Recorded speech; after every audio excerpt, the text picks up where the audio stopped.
ایک کافر نے ایک بزرگ سے کہا کہ اگر تم میرے 3 سوالوں کا جواب دے دو تو میں مسلمان ہو جاؤں گا۔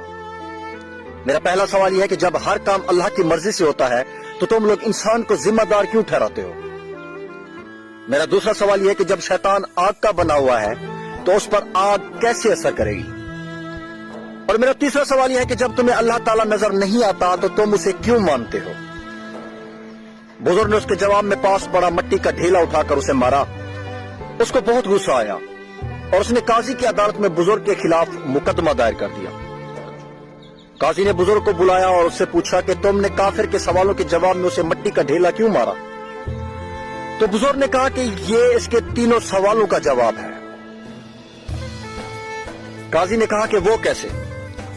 تو بزرگ نے کہا کہ اس کا پہلا سوال تھا کہ جب ہر کام اللہ کی مرضی سے ہوتا ہے تو تم لوگ انسان کو ذمہ دار کیوں ٹھہراتے ہو؟